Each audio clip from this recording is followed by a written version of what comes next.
Hello, my friend, and welcome. This is your moment. I'm Katarina Miletic, and you are listening to the podcast that will challenge you to think with your soul and believe that your only power is inside you. Hello. Welcome, Brian. There you go. How you doing, Hello. sir? Hey, I need to see those smiles after the morning I've had. It's been crazy. Oh boy. Oh boy. Let me put it this way. I'm at a Starbucks right now, getting things set for my afternoon show. I went across the Culvers because I'm thinking, hey, I'll give them a shot. Give them a shout out and everything. I got kicked out. What? I'm setting up. I had everything set up. My phone was charging, and they said, "Well, we can't have you set up in here, especially with our lunch rush coming." And I'm going, "I'm giving you free pub. Are you kidding me?" Right. Oh wow. I will not repeat the string of George Carlin cuss words that came out of my mouth for the next 5 minutes. George Carlin. Listen, Premium cuss words. Two of my favorite comedians are George Carlin and Richard Pryor. I don't need to explain anything else. Yes. Amazing. And people wonder why I am as emotional as I am. I'm sick and tired of the cage that men are put in saying, you got to keep your emotions in check. You got to keep everything in check. Yeah. How the hell with that? I pushed the plunger and blew that.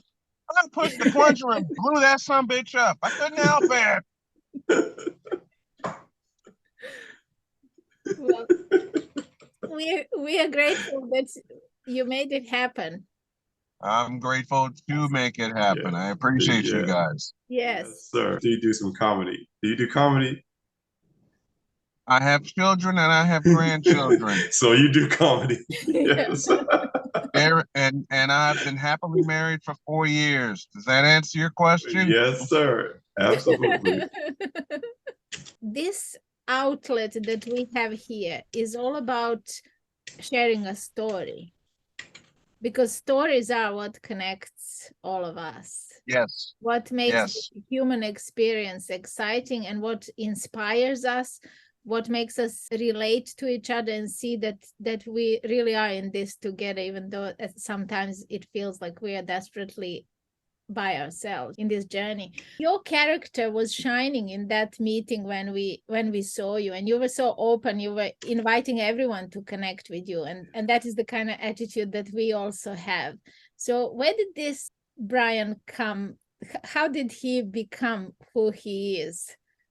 Were you always open and friendly like that, or when did you become about people? I was always open, but then society decided to get in the way. Telling me, you can't be that open. You got to stay focused. And I understand staying focused, but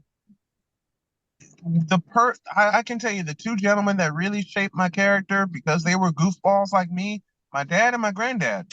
Beautiful. Because my dad was a nut around the house, and I loved it. He would do stuff. I tell you, he'd sense when we were growing up on the south side of Chicago, he would sense when there was tension in the house, and he would just break out with something absolutely stupid that would have the entire house rolling. Wow. So if I got it from anybody, I got it from Pops. My dad knew, rest his soul, he knew I love cartoons. And even approaching age 51, I will take Looney Tunes to my grave. Yes. Yes, sir. Because he'll do something. My dad would do something, and like I said, he'll notice there's tension in the house, and he'll just walk by me and go, "What's up, Doc?" And I'd lose it. And now I do it with my family. Wow. My wife has a long day, and I've been a sports announcer for 20 plus years. I would just quote something I heard on a broadcast, And she'll just immediately look at me and jokingly go, "Nuh-uh, that didn't happen." And I'm gone. And we're both laughing. If we removed sense of humor, it would be unbearable. It would be unbearable. And I think that life is, in all its seriousness, it is designed to keep us figuring out how we can have most fun imaginable. How can we extract enjoyment and fun from life? And it doesn't matter what conditions are put upon us, as you say, we none of us escape conditioning. That is something that is so common to all of us. It doesn't matter in which society we grew up. Conditioning is something that we all are subject to. It's part of this wonderful life story that's unfolding, isn't it? It's recognizing this was actually conditioning. I didn't arrive to this world with this, so I can just let go. I can choose to let go of those things. What empowers you, Brian? Where do you find inspiration? Where do you turn to? The biggest part of my inspiration, I beat blood clots in both my lungs, and I've kicked pancreatic cancer. And the other thing, I'm turning 51. I don't care anymore. I simply don't give a damn. I'm having fun. And that's one thing my wife Jody has taught me. You know, when I take a lot of medicine, and for a long time after I got diagnosed, I wanted to give up, and my wife wasn't having it. And when she says, "I need you here," that even with the regimen that I was on, and after my surgery to remove the tumor, I didn't feel like I deserved to live. And my wife said, "No, yes you do, because I need you here."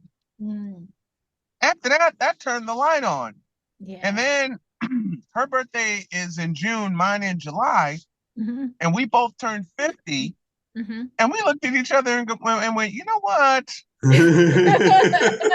Throw caution to the wind." Yeah, you can complete the sentence that she and I said to each other. We're like, wow. Why do we even care about what people think or say?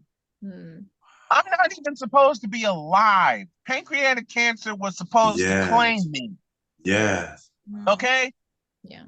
A stage 4 pancreatic cancer was supposed to claim this black man, but this black man said, not in this world, you're not. And after I turned 50, I realized it's so true. I don't have any dams to give anymore. I don't care.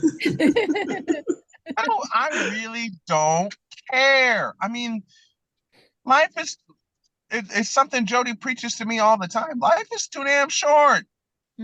Yes, yes. It cannot be meaningless. It is too short to be meaningless. Yes, we have to. And the other thing that gets on people's nerves, you know, I've had people say to me, and I mean this, and I mean this, and I'm going to say this verbatim. I had people say to me, and I know Patrick will get a kick out of this, "You smile too much." To you, they would say that. Wow, yeah. I've had people say to me that tone it down. Yes, I'm too happy. I've had people say to me, "Tone it down. You smile too much. You laugh too much. You laugh too loud." My wife has been told she laughs too loud. On the contrary. So would they prescribe a healthy dose of negativity? I wanted to fit into society, and I subscribed to that negativity. And then I turned 40. I became a parent. And then life decided to knock me upside the head and go, "Hello, you're not having fun anymore." Wow. And it really became true after I turned 50. July 21st, Thursday night. And my wife came in with an ice cream cake. 10 years old again. When I did my morning show, I celebrated my 50th birthday like I was turning 10. Wow. Listen,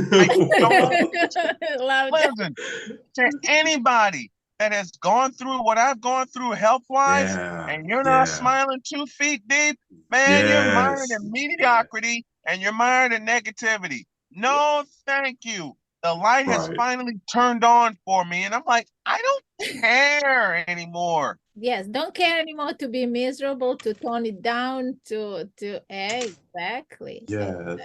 Wow. Brian, everyone has a favorite story that they love to share. I'd love for you to share that one with us. If you can't think of it right now and it comes to you later, then you can share it later. But I'd love to hear that story. I can see that smile. Look at that smile. It's not a story. Because I got a lot of them. I can voice an audio book about my favorite stories, but I'll give you this one. Okay. In fact, I got two of them. Yes. The first time Jody came to visit me in Michigan City, Indiana, she said, look for a small pink car. And I saw said small pink car. I came out and Jody said to me, how tall are you? I am 6'5". And I looked at this little pink, it's a Mitsubishi Mirage. And I looked at this little pink car and I looked at Jody, and Jody's already cracking up. Yeah, you know the rest of this. I said, Jody, honey, I got a question. She says, what's that? How the hell am I going to get in this thing? It becomes a question of how bad do you want it now? And her exact response was, quote, well, we're going to have to origami your ass in here. What? If y'all remember Police Academy with Bubba Smith, rip out the front seats and sit in the back, and this is a four-door Mitsubishi Mirage. This is a four-door Mirage. Yeah. And that was the first thing that came to both our minds. And Jody said, "Don't be Bubba Smith and rip out my front seats." I said, "Baby, I can't rip out the front seats. I'm not strong enough to do that." And like I said, I got so many, and a lot of them happened after I got married. Yeah, I'll give you this one. I was watching my dog Lucy when I took her outside. We were living in Terre Haute, and I love baseball. And one of my favorite baseball voices is Vin Scully. And there was one of the games he did was the '85 National League Championship Series with the Cardinals and the Dodgers. Jack Clark was coming up in the ninth inning. And I just remember Vin Scully setting the stage as he expertly did. And I just go, there's Clark, 1 for 4. And Jody walks by me and goes, nuh-uh, he's 1 for 5. I fell out laughing. And this coming from a woman who cannot stand baseball. But she hears me make repeat little scenes like that I've heard on television, and she'll just throw a comment at me going, that didn't really happen, but she took that, and we take it as a joke because my mom, when I would practice it around the house when I was living with my parents, my dad didn't care. My dad knew stuff happened that I quoted. Yes. My mother, however, like, oh, come on, that didn't happen. Were you watching the game? And like, were you watching the game? No. Then shut up. Sounds like your wife gets you going. Like she instigates it. My wife is my biggest instigator to get me laughing, and she's my biggest supporter when it comes to my broadcasting.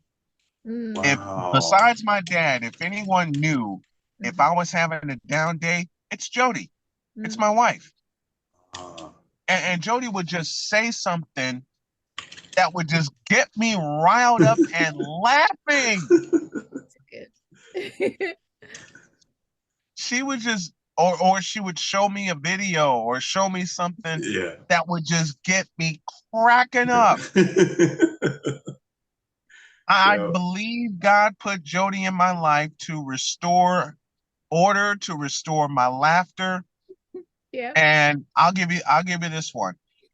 September 1st, 2018, I was doing a football game. It was a makeup game because the night before it rained.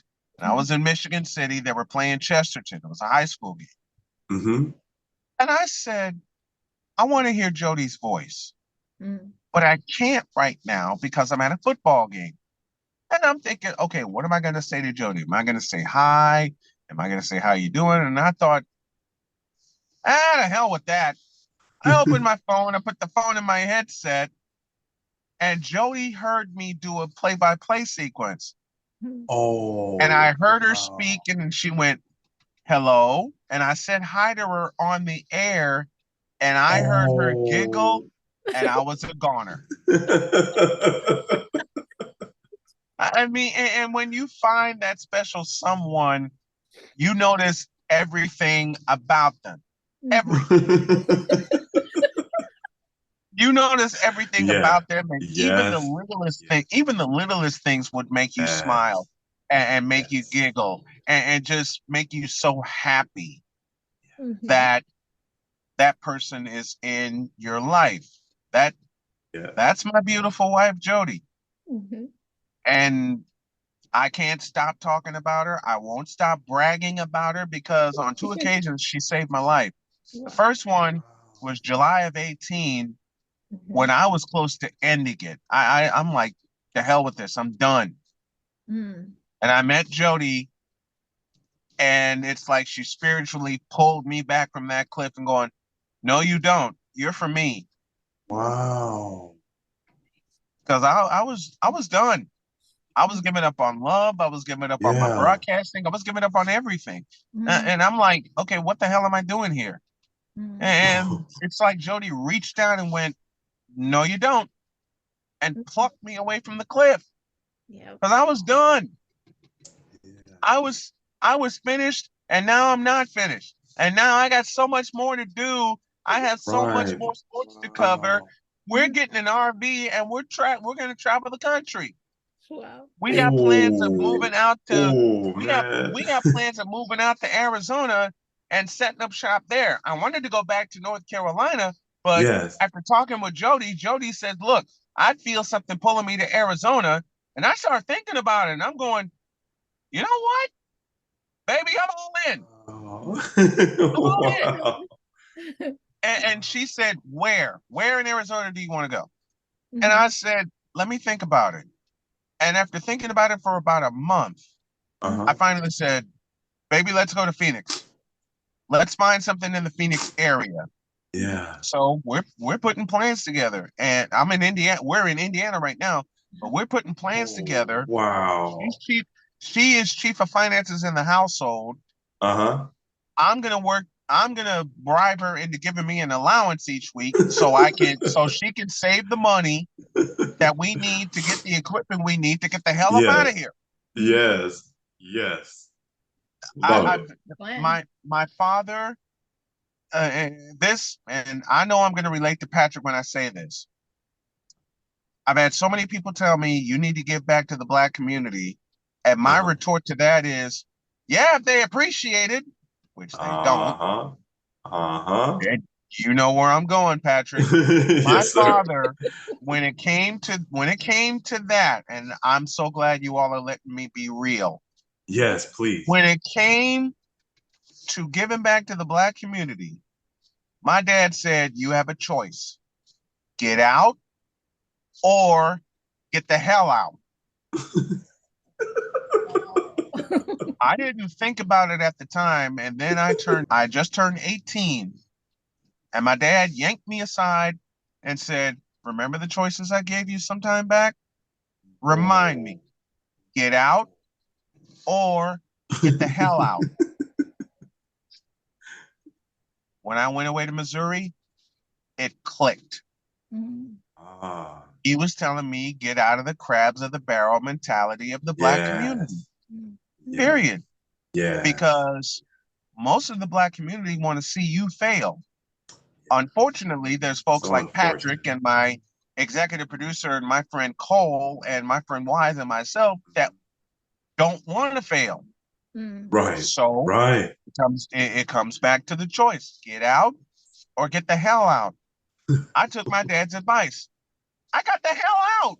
Yeah. Oh. I think your dad's advice goes it transpires into every culture on earth, right? Yes. If you just stay in the community where you were born, it just there is something that is suffocating about that scenario.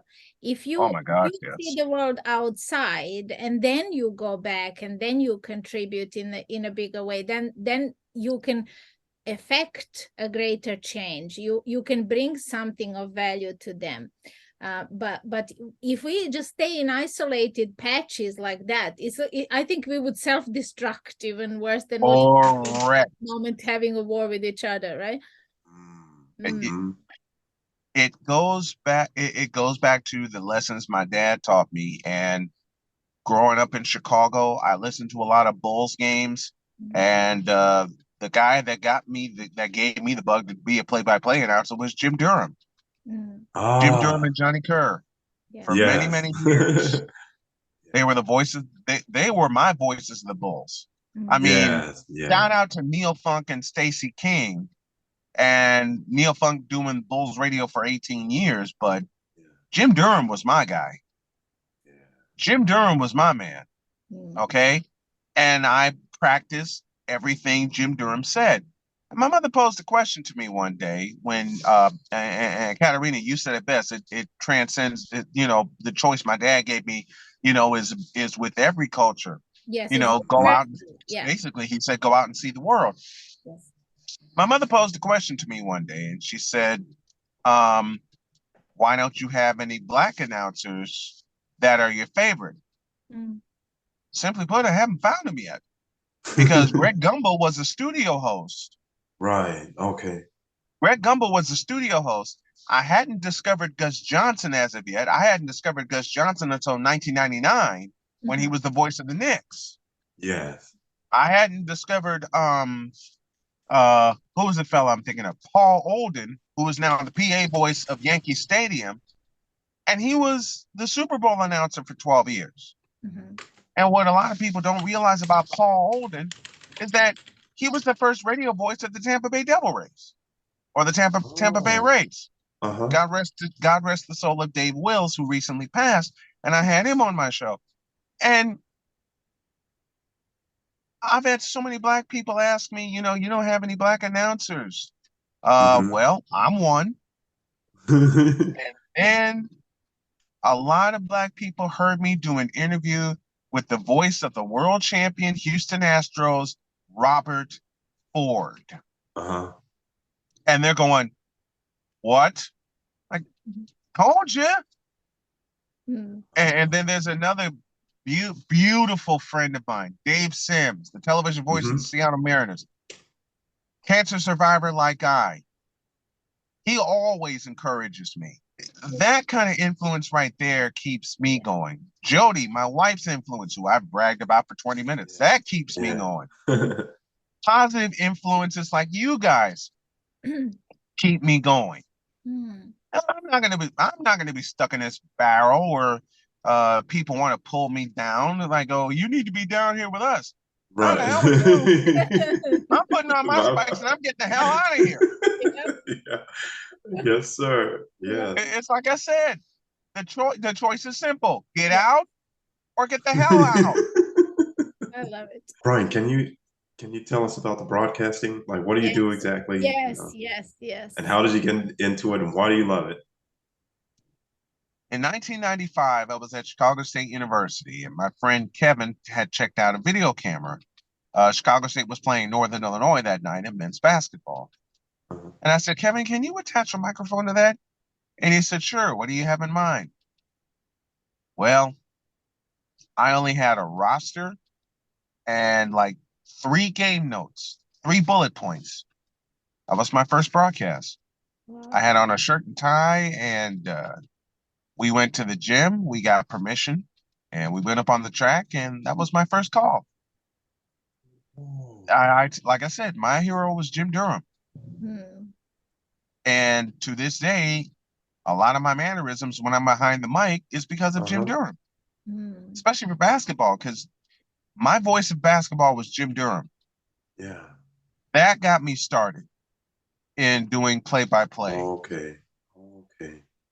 And one of my heroes is Wayne Larrabee, current voice of the Green Bay Packers. Current radio voice of the Green Bay Packers. I met him at Hinkle Fieldhouse in Indianapolis. I have a picture with Wayne Larrabee. And when I was going on air, he came by and gave me a fist bump, and said, "Go kill it." Cool. That's really nice. Wow. And my partner that afternoon said, "If we beat Butler, you have to use this phrase, the dagger is in. You're on." And I told him, I looked at him, I told him, "You're on." Well, that happened, and I used this phrase, the dagger is in. Wow. When did you become aware that this is something that you are good at, that you love doing, or how did it come about? 1985, at home, in school, and 85, I heard the voice of Wayne Larrabee call Bears games. 85, that same year, I heard Jim Durham on WIND in Chicago, later WMAQ, call Bulls games. And I kept listening to them intensely. And I said, that's it. That's what I want to do. And then I heard John Rooney call White Sox games, and I'm going, yeah, I'm going to be a broadcaster. That is what I'm going to do. Wow. I didn't really fully pursue it until 1992, when I shocked the daylights out of my mother and changed majors from computer science to what was then speech and theater, and then the broadcast major was added in 1995, and that was that. Oh. When I shocked the daylights out of I didn't shock my dad. Yeah. I can tell I did not shock my dad, because he knew I would find my way into that realm. He knew I'd find my way into that. But doggone it, that was that. That was that. A lot of people, when they see something, they get inspired, and they have that moment, that's it moment. But then what a lot of people do is they start thinking about how hard it's going to be and how they'll never get that the opportunity to live that thing and do that thing they're dreaming about. And then they sort of keep that dream in a locked box where they keep it a secret, where they can only think about it. And they won't even allow themselves to say, I want to do this thing. What was the difference with you? You said, that's it. And then you went for it. That's the thing. A lot of people won't go for it. They know in their hearts that's what they want, but they won't go for it. What was the difference with you? I pushed the plunger and blew up the box. When I turned 18 and was getting ready to go off to college, my mother told me, you'll make a lot of money being in computer science. And stupidly, I believed it. Isn't that what I said? I was just telling her that the other day, because that's what they told us in college or in high school. Computer science, you'll make a lot of money. 1990, the year I graduated high school, June 15th, 1990. I mean, I was into computers. Don't get it twisted. I was into computers, but I was playing more games than trying to figure out programming languages. I mean, BASIC and Pascal I got through, and then it came to COBOL, and I'm going, what the hell is this? And then I took programming classes at Northeast Missouri State University, and I hated them. I was listening. Look, I flunked out of Northeast Missouri State because I was concerned more with listening to sports broadcasts than my classes. When I was, as long as I lived with my parents, and then I got out on a scholarship, 1990? You think I cared about classes at the time? No. I realized in 1990, I'm no longer in my parents' house. I'm getting out. I'm out. I'm out. Like, what am I doing with? I wouldn't call it a waste of time. I'm never going to call my year in Kirksville, Missouri, a waste of time because I learned a lot. Yeah. But at the same token, on the flip side of that coin, I'm going, what am I doing? I got to go explore. Yes. Find out what the hell's going on here. Like I said, 1992 when I changed majors and shocked the daylights out of my mother. That was that. That was that. I dove in and I went for it. And every day I'm diving in and learning something more, especially with the aspect of video that I can add to my broadcast because I was all audio. Yes. I was all audio. Then the 21st century happened. Yes. And then someone put the clue in my ear. You know, you need to add video to your broadcast. What? And then Mike and Mike in the Morning happened. Mike and Mike in the Morning was a radio show that I adored. And then it was shown visually. That's the sports talk side of how I got into that. I'm listening to Mike and Mike in the Morning. So Jim Durham was my inspiration for play-by-play, and Mike and Mike in the Mornings was my inspiration for my morning show. And I said, you know what? Screw it. I'm gonna add it. I'm gonna dive in, and I'm gonna go for it. Yep. Wow. And I'm asked every day, what if no station picks you up? Screw them. Create my own. Yes. Yes. I love that attitude. If you don't see the way, create your own. I love it. Look, I'm gonna turn 51 in July. I'm creating my own jobs. I just created one earlier this week that I spoke aloud. I'm gonna become a podcast agent. Yes. Yeah.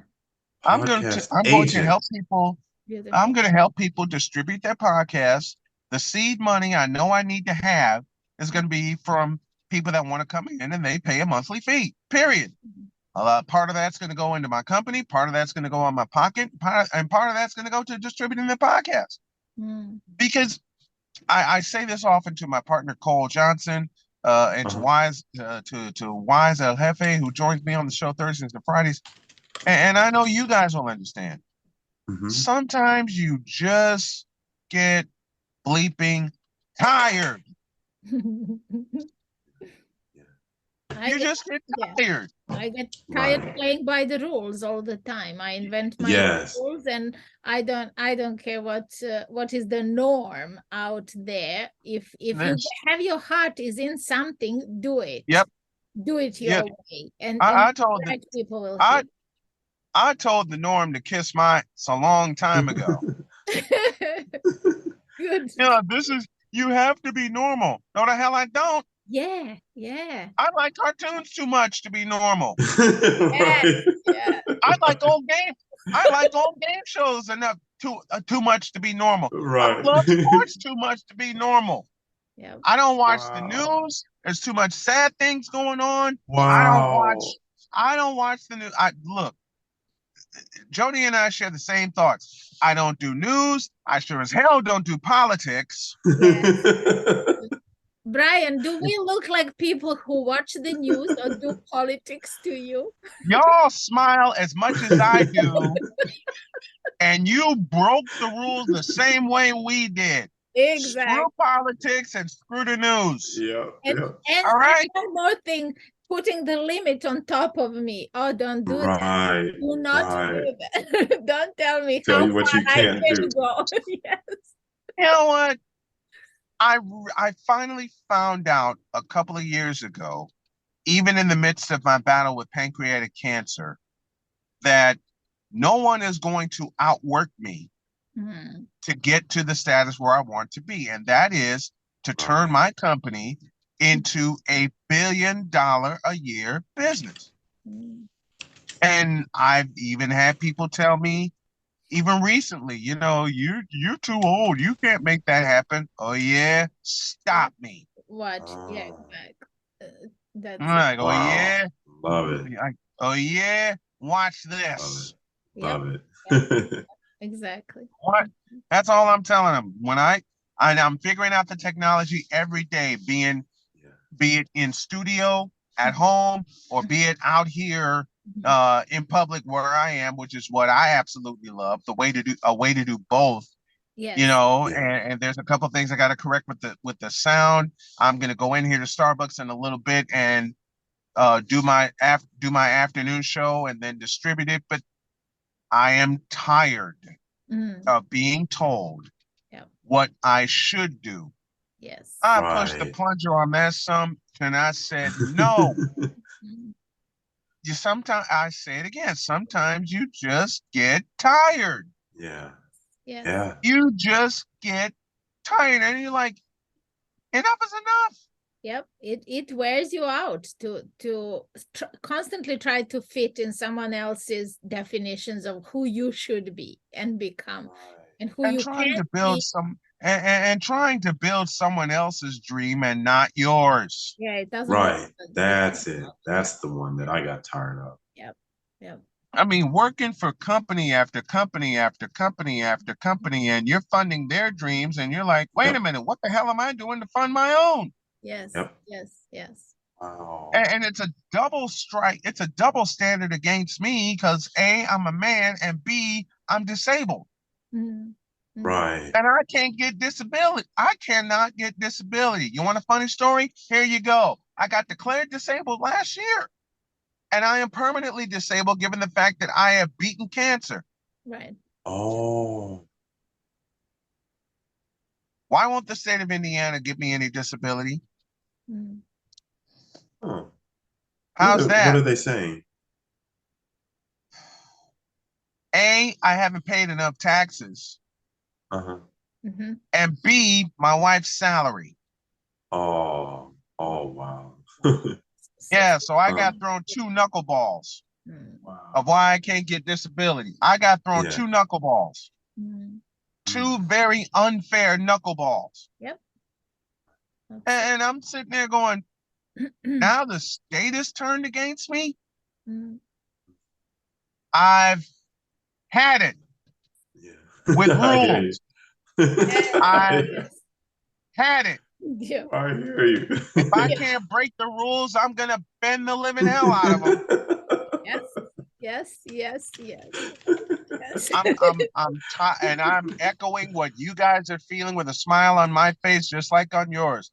I'm tired of being put in on having this ceiling put on top of me. I'm tired of having this ceiling being put on top of my family. Yes. Yeah. I'm done. Absolutely. I'm like, okay, enough's enough. I'm gonna pursue this until my dying breath. And I'll be damned if I don't start getting $1 billion a year within 2 years' time. Right. Within 2 years. And I've had, here I go getting raw again. I've had people tell me, well, you're gonna have to compete with ESPN. Wrong answer. They're gonna have to compete with my ass when I'm done. Ooh. Love Ooh, that. Perspective. Exactly. Exactly. Wow. I'll outwork any person in broadcasting, friend or foe, to get where I want to be. Because I want to tell my wife one day in the next 2 years, baby, you can come home and you can work with me. I want to retire my wife from the corporate world. I want to retire my wife from trying to find a job. Because I'm trying to build one. Oh, yeah. Right. All right, baby, you can work with me. We're done chasing the money. The money's gonna chase us. Yeah. What's the name of your broadcasting business? Snowman Multimedia. Ooh. And that's my wife's inspiration. She said the Snowman brand is out there. Use it. Yeah. Yeah. So I'm gonna. Please describe Snowman Multimedia when it's making $1 billion. What is it doing? ESPN with honesty. Ooh. Wow. How's that? Beautiful. Wow. You know, they say how's that for a description? $1 million idea only has to be 5% new. That's it. You got it right there. ESPN with honesty. ESPN. That's ESPN shows that are honest and raw. that tell the truth about what's going on in the world of sports. Like, oh, I don't know, Lamar Jackson doesn't deserve an extension, but people don't want to talk about that. Exactly. Just being real. Just being real. Like, oh, I don't know, LeBron James is not the greatest of all time, but people don't want to talk about that either. If y'all only knew how many people I have pissed off by just saying LeBron James ain't the greatest. Oh, I can imagine. There's a term that my friend Cole coined called bronzesexuals, and we dive into that on Wednesdays only. Listen, these bronzesexuals are mad. They have gone. These bronzesexuals and Bradyites, fans of Tom Brady, have gone completely mad. Yes. I want to crown Tom Brady the greatest, and then I show up going, no. How can you say Brady's not the greatest? Brady's not the greatest. Because I got spoiled by a fella named Joe Montana. There you go. And Jerry Rice. There you go. You don't get it. There you go. You don't get it. Like, how could you say Brady's not the greatest? Look at all the stats. Joe Montana never lost a Super Bowl. Right. Joe Montana never threw a Super Bowl interception. Yep. Well, Terry Bradshaw's 4-0. Terry Bradshaw's thrown Super Bowl interceptions. Mm-hmm. Joe Montana played in a tougher area where they were actually allowed to tackle you. Yes. And remember what he did with the Chiefs. The sorry Chiefs. He took the Chiefs to the playoffs. And beat Houston in the Astrodome when you're not supposed to win in the playoffs in the Astrodome. Yes. Joe Montana did that. Yeah, he spoiled me. And Barry Sanders spoiled me on running backs, and Michael Jordan spoiled me on. That's why I can't get with the newer players, because I saw Jordan play. After 1998 happened and Michael Jordan retired, and yes, I know he played with the Washington Wizards, but he was asked to play with the Wizards because no one was giving him that pop. Right. But to me, Michael Jordan was the Bulls. Yeah. Yes. Yeah. Magic Johnson and Kareem Abdul-Jabbar were the Lakers. Julius Erving was the 76ers. Larry Bird was the Boston Celtics. Yeah. And there is a troll that gets on me saying LeBron can do this better than anybody. Oh yeah, I got a name for you that's gonna piss you off, and I dare you not to look up his game. His name is Tom Chambers. Ah, yes, really tall, really athletic. And these guys say to me, well, what did Tom Chambers do that LeBron can't do? Tom Chambers had a jump shot. Tom Chambers could post people up fundamentally. Yeah. And they seem to gloss over the fact that I say Tom Chambers is a more fundamentally sound forward than LeBron James. They just look at Tom Chambers better than LeBron James, and they come after me in full force. Right. Like, obviously you didn't read the full sentence. Right. Like, it's like Bill Cosby said. I used to think, I'll borrow from Bill Cosby. I used to think that these bronzesexuals are idiots because they don't understand the concept of a full sentence. Yes. Ooh, powerful. Yes. They jump to the conclusion. And I want to control I want to be what ESPN is, only with honesty, which shows that actually tell the truth. I'll let them say what they want to say. As long as they don't cuss, I'm cool. Yeah.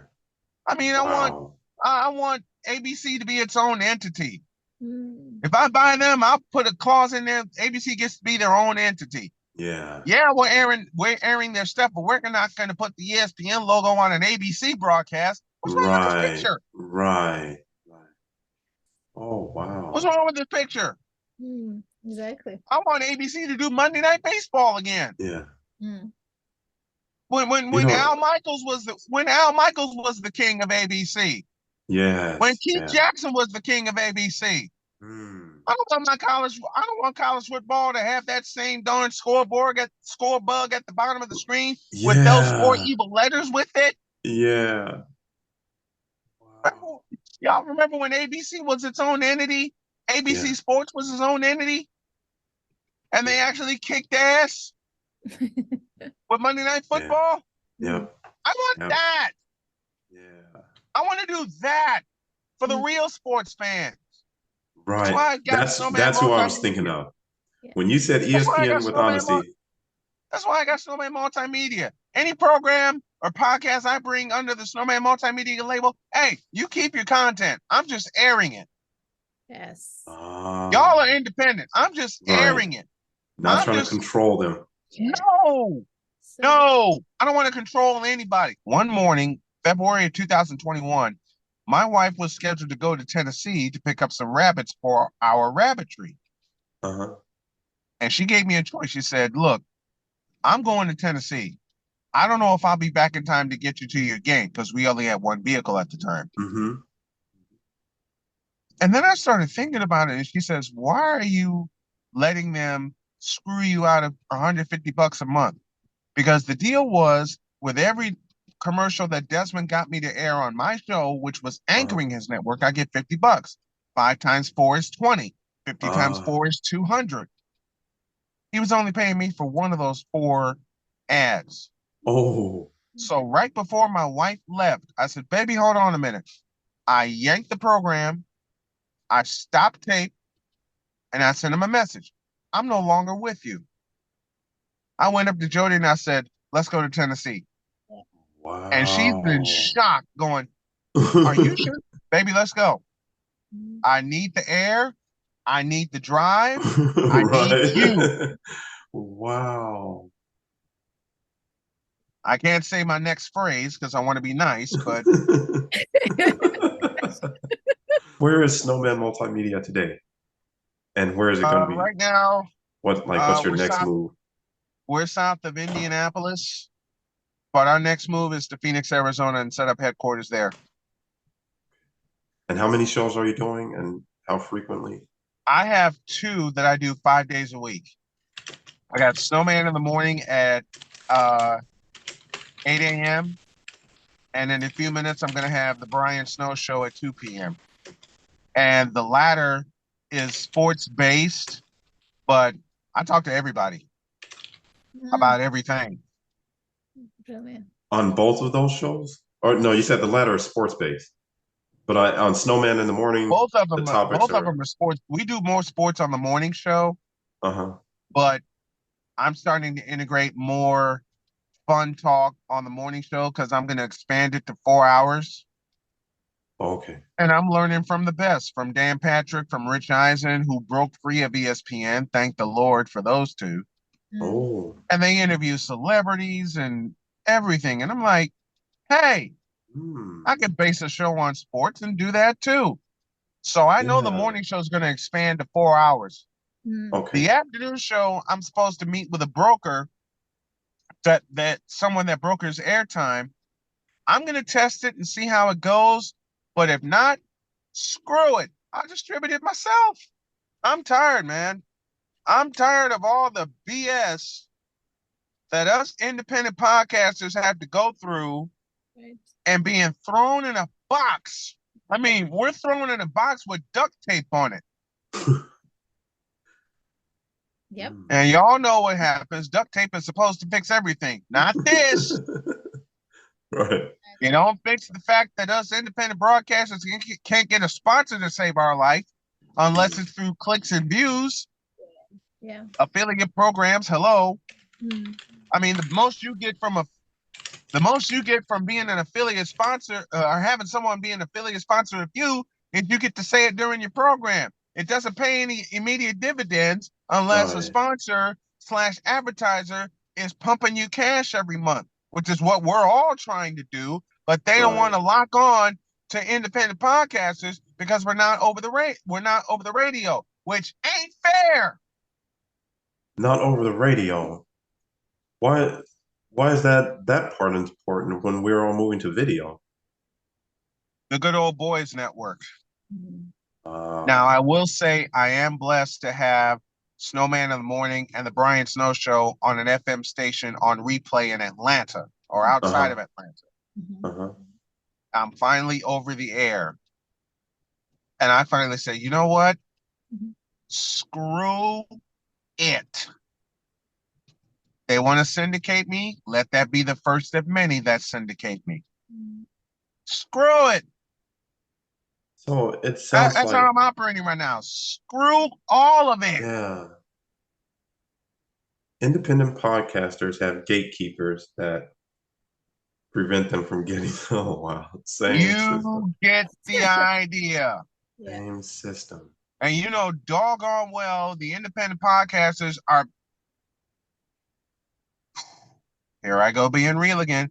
The independent podcasters are being forced away from what they love to do and what they love to talk about because of corporate sponsorships. YouTube, hello. So the sponsor is telling them, if we're going to be your sponsor, this is what we want you to talk about, and this is what we don't want you to talk about. Bingo. Why does YouTube make it so difficult to get monetized? Why does YouTube make it so difficult for people to get 1,000 subscribers and 4,000 watch hours within a month's time so you can be advertised? And then you have these agents that charge you an exorbitant amount of money just so they can get you to that level, not even given the fact that I'm freaking disabled. They're totally It's not fair. unfair. It's not fair, period. It's not fair that us independent podcasters and broadcasters have to struggle so doggone much just to get to the level where someone can come in with a gossip channel, and the next thing you know, they got 1,000 subscribers, seemingly overnight. Absolutely.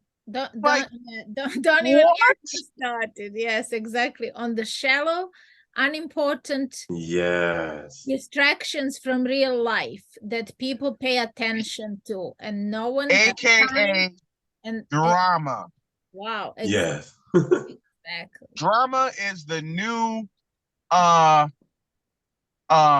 subject of the 21st century podcasts and broadcasts.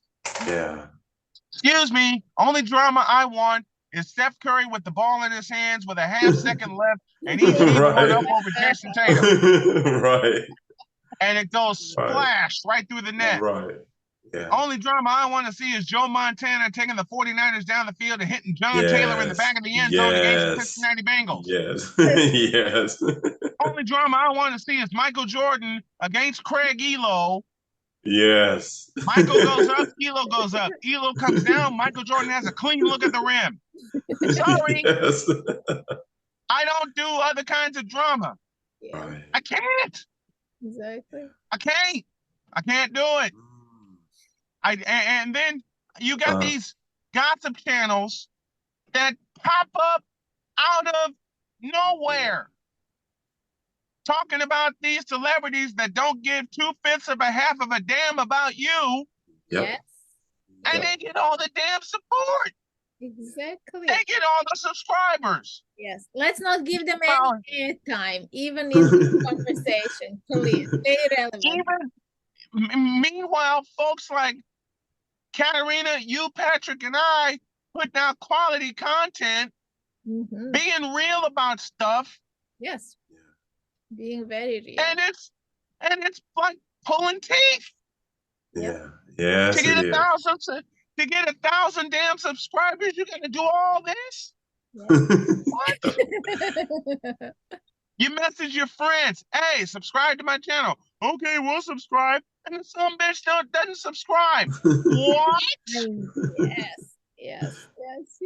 Very true. Am I making sense here? You are. Absolutely. Can I get a witness in the congregation? Absolutely. It's pissing me off.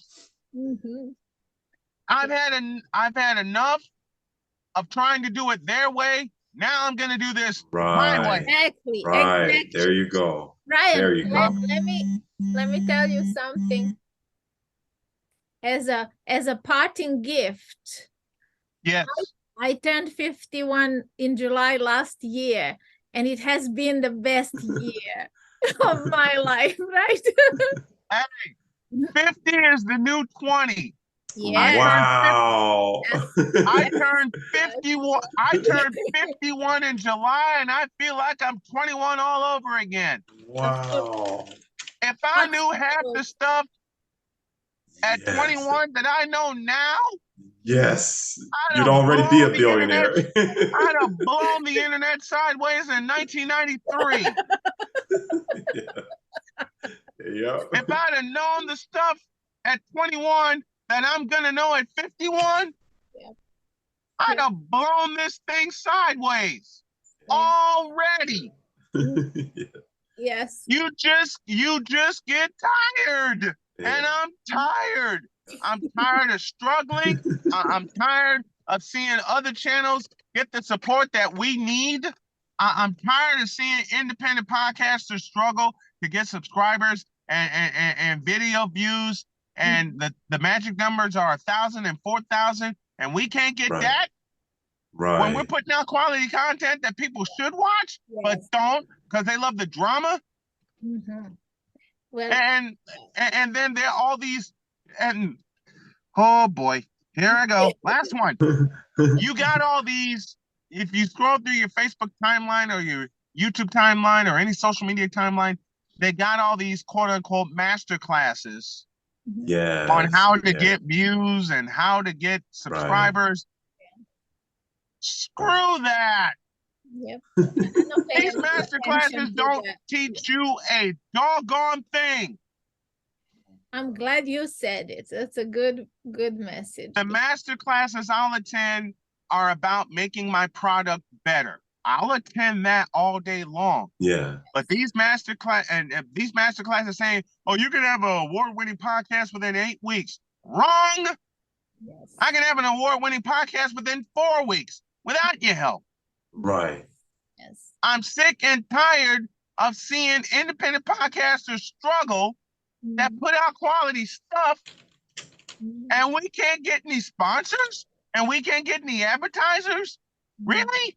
We can't have we can't have the gut. They don't have the guts to sponsor us, so we can say this video is sponsored by such and such, because they're afraid we actually put out quality stuff that people will listen. What kind of backwards thinking is that? Yeah, absolutely. Absolutely. Begs the question, what is going on and why? It's an algorithm that's against us. Absolutely. But it's in favor of dumbing people down instead of lifting. That's exactly what it is. That's exactly what it is. Well, if y'all can help bring subscribers to my channel, I would appreciate it. And I'll do the same for you guys. We will amplify your message and share this with as many people as we are in touch with, and hope that someone really pays attention to it. Because that is another thing, how many people are really paying attention, Brian. They show up, and even they show up in their body, but their spirit is someplace else. Yep. And Brian, do you know any independent podcasters who cover basketball who might be interested in covering our league? Because we really need someone to cover the league. We have a lot to talk about. Patrick, what is your league? What is your league? It's a one-on-one basketball league. And we're on a mission to find the best player in every city, state, and country. It's called Rimpage. And there are plenty of stories that we come across. We're discovering the next big stars in basketball, and each one of them has a story that's worthy of being told. All right, Patrick, I have an offer for you. Okay. No Man Multimedia will do the honors. Wow. I mean, we're trying to get to the same goal, right? Yes. So you give me a handoff, I'll give you a handoff. Perfect. I want Rimpage to be. I want to exclusively cover Rimpage, even though I'm remote. I'll do it from afar. I'll put the stories on my website. I'll put your logo on my website. I will do that today. I am dead serious. If we can help each other, and I can piss people off by saying Rimpage is exclusively on Snowman Multimedia Sports, let's freaking go for it. Yes. Wow. And there's no shortage of content. I am dead serious. Matter of fact, let me think. Patrick, can you be available at 2:30 for an interview? Yes, sir. Yep. Good. Matter of fact, can you be available in the next 15 minutes? Because I'm going in here to Starbucks to set up for my afternoon show. And I got one interview scheduled. I'd love to have you at 2:30 so I Let's can do it. get the Brian Snow show finished and done, and we can talk about the same stuff we talked here. In fact, I'd love to have you both. Yeah. Yes. Yes. Y'all are laughing, but I'm dead ass serious. I'd Let's love do to it. have We're not both of laughing. you. We love it. We love it. That's Yes. we're Let's do just it. happy. We're just happy. Where are you guys located? I'm in Dallas, Texas. Patrick's Katarina's in Dallas. Katarina's Okay. in London. London, England. London. Yes, sir. Oh, this is going to be fun. Oh yeah. Let's Oh, yes. let's do it. Let's do it, man. Let's do it. Give me about a half hour to get set up, and let's go. Let's Perfect. go. Let's go. Perfect. Because like I said, I am tired of I'm tired of struggling.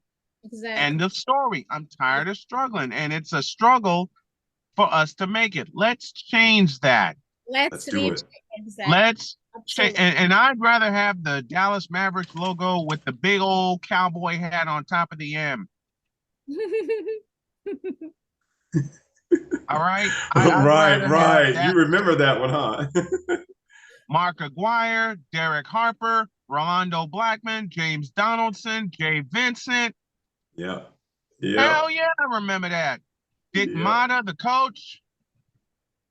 Amazing. Hell the yeah, good I old remember that. days. Yeah, you remember the good days. Reunion Arena in Dallas, one of the loudest joints you'll ever hear. Uh-huh. Reunion Arena, the Forum, the Spectrum, Boston Garden, Chicago Stadium. What they all have in common? They were all loud. Yeah. Yes. I love that. They were all full and they were all loud. Wow. Yes. They were all loud. That's the best thing. They were all loud. Yeah. We're trying to get loud again. We're loud about rimpage. You couldn't hear inside Reunion Arena in Dallas, especially when they're playing the Lakers. Yeah. They're playing Pat Riley and the Showtime Lakers for the Western Conference Championship, and you expect to be able to hear inside Reunion Arena or the Forum? Hell no, that's not going to happen. I had such a blast. Yeah. Yes.